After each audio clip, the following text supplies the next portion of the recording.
नमस्कार दोस्तों, स्वागत है आप सभी का आपके पसंदीदा चैनल प्राइड इंडिया न्यूज में। हम आपको दिखाते हैं देश दुनिया से जुड़ी बड़ी खबरें। खबरों की शुरुआत करते हैं बिल्हौर से, जहां शब्दों की मर्यादा कर्मचारी व अधिकारी सबके लिए जरूरी। आशा बहुओं के आक्रोश पर पुलिस पहुंची। मौके पर अधीक्षक ने नैतिक जिम्मेदारी लेते हुए गलती मानी और अपनी बहनों जैसी सहयोगी आशा बहुओं को कर दिया प्रसन्न। प्रभारी ने दिया सूझबूझ का परिचय और समस्याओं के निस्तारण का दिया भरोसा। कानपुर नगर के बिल्हौर का मामला। बिल्हौर सामुदायिक स्वास्थ्य केंद्र में मास्क वितरण को लेकर आशा बहुओं के साथ अभद्र शब्दकोश पर आशा बहुओं का फूटा आक्रोश। पुलिस मौके पर पहुंची और चिकित्सा प्रभारी ने दिया सूझबूझ का परिचय और समस्याओं के निस्तारण का दिया भरोसा। इसके बाद आशा बहुओं ने संतुष्ट महसूस किया और अपने अपने घरों के लिए रवाना हो गई। वहीं अधीक्षक ने अपनी गलती स्वीकार करते हुए कहा कि आशा बहुएं या जो भी कर्मचारी सीएससी में है अपनी समस्याओं को लिखित दें, उनका शीघ्र ही निस्तारण कराया जाएगा। जहां आपको बताते चले कि आशा बहुओं ने डिलीवरी के बाद पोषण के लिए मिलने वाले पैसों में लेट लतीफी की समस्या बताई, जो कि उचित बात है। डिलीवरी के बाद लाभार्थियों को पोषण हेतु मिलने वाली सहायता में देरी होना एक गंभीर समस्या है, जिसके कारणों का पता करके सामुदायिक स्वास्थ्य केंद्र के अधीक्षक द्वारा तुरंत कार्यवाही करनी चाहिए और लंबित सारे भुगतान संवेदनशीलता के साथ निपटानी चाहिए। हालांकि अधीक्षक ने कहा कि कोरोना महामारी के चलते स्टाफ और स्वयं की ज़्यादा व्यस्तता रही, लेकिन इस समस्या को देखना भी मेरा कर्तव्य है और इसे प्राथमिकता से ठीक कराया जाएगा। आशा बहुओं के आक्रोश को देखते हुए अधीक्षक ने नैतिक जिम्मेदारी लेते हुए गलती मानी और अपनी बहनों जैसे सहयोगी आशा बहुओं को प्रसन्न किया। निश्चय ही शब्दों की मर्यादा से सभी की अंतरात्मा को प्रसन्न किया जा सकता है। शब्दों की मर्यादा बनाए रखने पर सभी को सतर्कता से ध्यान रखना चाहिए, चाहे वो कर्मचारी हो या अधिकारी। काम के दबाव में ही हमारे धैर्य, संयम और कार्यकुशलता का पता चलता है। कुछ दिन पहले प्राइड इंडिया न्यूज की तरफ से सीएससी डॉक्टर्स की टीम को कोरोना योद्धा के रूप में प्रशंसनीय समाज सेवा के लिए सम्मान पत्र देकर सम्मानित किया गया। निश्चय ही कोरोना काल में विशेष रूप से डॉक्टर्स, वार्ड बॉयज, टेक्नीशियन और आशा बहुओं ने प्रशंसनीय कार्य किया है, जिसके लिए ये सभी तहे दिल से बधाई के पात्र हैं। आज इन्हीं डॉक्टर्स, आशा बहुओं और सहयोगी स्टाफ की वजह से बिल्हौर में काफ़ी हद तक नियंत्रण की स्थिति है। कानपुर नगर से मंडल ब्यूरो चीफ संजय त्रिपाठी की रिपोर्ट। ये बताइए, सीएससी की तरफ से आप लोगों को ये नहीं दिया गया मास्क सैनिटाइजर? इतनी बड़ी डिब्बी में सैनिटाइजर दे देते हैं।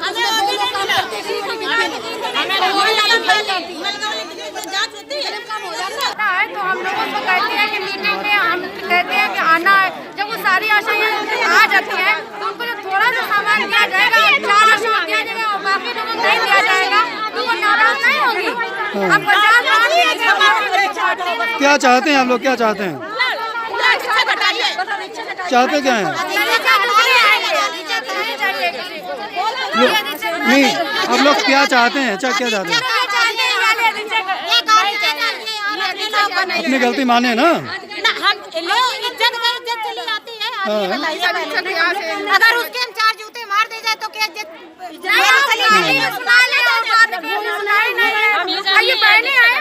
नहीं, सोल्यूशन उसका क्या है आपके हिसाब से? क्या लगता है सोल्यूशन?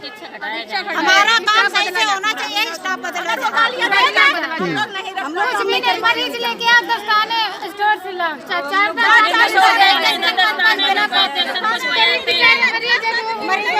वो कब से पैसा नहीं मिला है?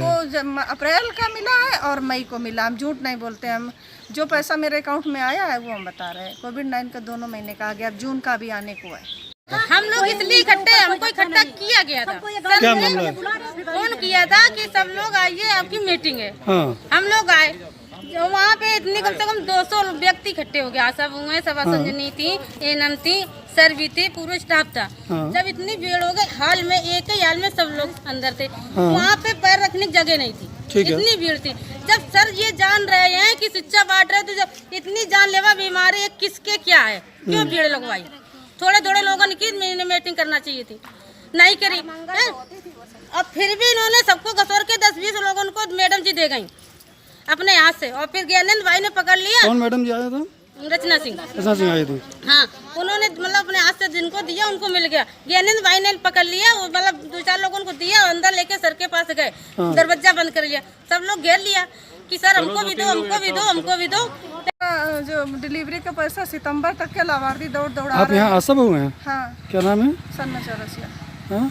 सन्ना चौरसिया शन्ना चौरसिया। कहाँ से हैं? इलियासपुर मकान। इलियासपुर मकनपुर। हाँ। क्या समस्या है? सितंबर से अभी तक लाभार्थियों को पैसा नहीं गया, मेरा सब भुगतान नहीं गया है। और सर 750 जो योगी जी ने बढ़ाया था, 1 साल 3-4 महीने हो गए हैं, अभी तक एक पैसा नहीं हमको मिला है सर। क्यों नहीं मिला है, क्या बताते हैं यहाँ पर अब ये अधिकारी लोग लोग? कहते हैं कि 80 आशाओं का आ गया है, बाकी कहते हैं कि आएगा आएगा। अच्छा, जो और वाउचर हमारे सारे जमा हो चुके थे मार्च तक। जो लाभार्थी हैं वो आप लोगों से कहते होंगे? लाभार्थी रोज दरवाजे खड़े होते हैं, सितंबर से 3-4 की तो पासबुक डाले हैं। अब जब भैया यहाँ आते नहीं तो हम किसको दिखाएं? तो आरोप आप लोगों के ऊपर लगता होगा हाँ, कि और काम मैं नहीं क्या, करा वो रहे। तो सुना के जाते हैं। उनको मिलना चाहिए जल्दी से। हाँ सर, क्यों नहीं मिलना चाहिए? काम करते, पैसे के सहारे से तो काम करते हैं। कोविड-19 वाला 1,000 उसका अप्रैल का आया है। हाँ। और 1,000 मई का है। हाँ, जून का भी नहीं, वो तो अभी जमा हुआ है। सर, ये आशा बहू लोगों की शिकायत आ रही है कि 1-1.5 साल हो गया है, कुछ लाभार्थी जो जिनका मतलब डिलीवरी हुई थी उसके बाद जो सरकार की तरफ से पैसा मिलता है वो अभी तक नहीं मिला है। इस बारे में आप क्या कहना चाहेंगे? अभी तक ऐसा हमारे संज्ञान में नहीं आया था। अब आपने बताया है तो मैं इस बात को संज्ञान में लेकर के मैं इसको दिखवाता हूँ कि ऐसा क्या कारण है कि इन लोगों का जो पेमेंट अभी तक हो नहीं पाया है। जो भी कारण है उसको दूर करके और इनका पेमेंट जल्द से जल्द कराने की कोशिश पूरी की जाएगी। हाँ, चूँकि जो पब्लिक की प्रॉब्लम है वो तो आशा बहू लोगों से कह रही हैं और आशा बहू अपने आप को बड़ा परेशान महसूस कर रही हैं, क्योंकि उनके पास आए दिन जो पीड़ित हैं, आप जो लाभार्थी हैं वो पहुंच जाती हैं और उनके अटेंडेंट्स पहुंच जाते हैं। तो आशा बहू उसमें क्या जवाब दें? यह कि प्रॉब्लम है, कैसे क्या हो सकता है? नहीं, हमारे यहाँ ऐसे सभी लोगों का डिलीवरी का भुगतान टाइमली किया जा रहा है। कुछ 1-2 लोग जिनका किसी पेपर में कहीं से कमी रह जाती होगी, मैं मान सकता हूँ वहाँ से डिले हुआ होगा, उसको मैं दिखवा लूँगा कि अगर सारे पेपर कंप्लीट होंगे तो उनका भुगतान जो है प्रायोरिटी बेसिस पे कर दिया जाएगा। अगर कोई होगा तो उनको सूचित किया जाएगा।